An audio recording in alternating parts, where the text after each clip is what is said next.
اعوذ باللہ من الشیطان الرجیم بسم اللہ الرحمن الرحیم۔ ناظرین محترم، السلام علیکم۔ شہزادہ علی اصغر کی ولادت بسعادت کے موقع پر آپ تمامی حضرات اور امام زمانہ عجل اللہ تعالی فرجہ شریف کی خدمت میں تبریک عرض کرتا ہوں اور جناب علی اصغر کے حوالے سے کچھ نکات آپ کے سامنے بیان کرنا چاہتا ہوں۔ جیسا کہ آپ جانتے ہیں کہ جناب علی اصغر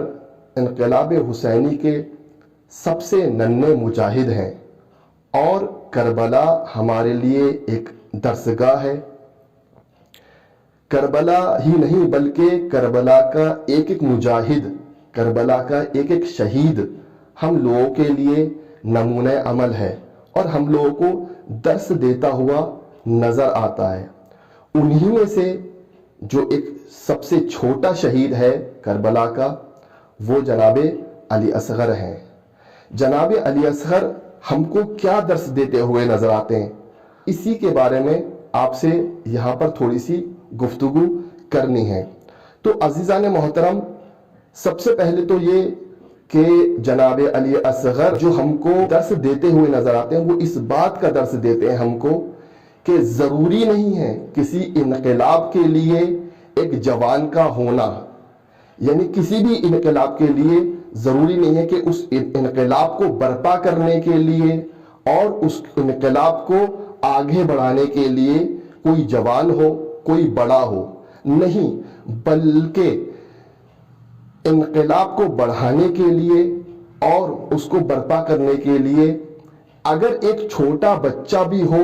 تو وہ بھی اپنے اندر ایک اہم کردار، ایک اہم رول رکھتا ہے۔ یہی بات ہمیں کربلا میں دیکھنے کو ملتی ہے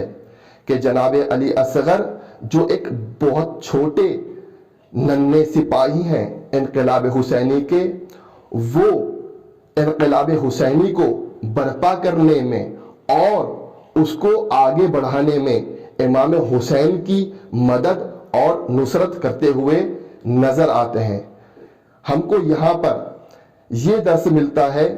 کہ کسی بھی انقلاب کے برپا کرنے میں اور اس کو آگے بڑھانے میں ضروری نہیں ہے کہ کوئی جوان یا کوئی بہت قدرت مند شخص اس کے پیچھے ہو، بلکہ اگر ایک چھوٹا بچہ بھی ہے تو وہ انقلاب کامیابی اور کامرانی تک پہنچ سکتا ہے۔ دوسری بات جناب علی اصغر کے حوالے سے دیکھنے کو ملتی ہے اور ہمارے لیے ایک درس اور سیکھ ہے، وہ یہ ہے کہ اپنے وقت کے امام کی اطاعت کرنا۔ جب امام حسین نے صدائے استغاثہ بلند کی تو جناب علی اصغر نے اپنے آپ کو جھولے سے گرا کر یہ بتایا کہ میں اپنے وقت کے امام کی اطاعت کر رہا ہوں اور ان کی صدا پر لبیک کہہ رہا ہوں۔ ناظرین محترم، یہ کربلا کے ایک بہت چھوٹے سے سپاہی ہیں جو ہم کو درس دے رہے ہیں کہ ہمیں ہر وقت آمادہ رہنا چاہیے اپنے وقت کے امام کی نصرت کے لیے، اپنے وقت کے امام کی صدا پر لبیک کہنے کے لیے۔ تو ہم کو یہاں سے اس کا درس ملتا ہے کہ ہمیشہ ہم کو اپنے وقت کے امام کی اطاعت کے لیے آمادہ رہنا چاہیے۔ تیسرا پوائنٹ اور تیسرا نقطہ جو جناب علی اصغر سے ہم کو سیکھنے کو ملتا ہے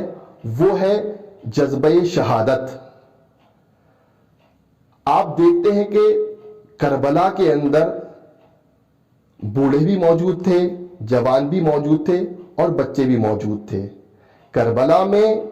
سب کے اندر جذبہ شہادت پایا جاتا تھا اور یہ جذبہ شہادت چاہے وہ بوڑھا ہو، چاہے وہ بچہ ہو، چاہے وہ جوان ہو، سب میں ایک طریقے سے پایا جاتا تھا۔ اسی طریقے سے ہم کو جناب علی اصغر سے یہ سیکھ حاصل کرنی چاہیے کہ ہم پر کوئی مشکل وقت آن پڑے اور امام وقت ہم کو نصرت کے لیے بلائیں تو ہمیں بھی جناب علی اصغر کی طرح اپنے وقت کے امام کی صدا پر لبیک کہنا چاہیے۔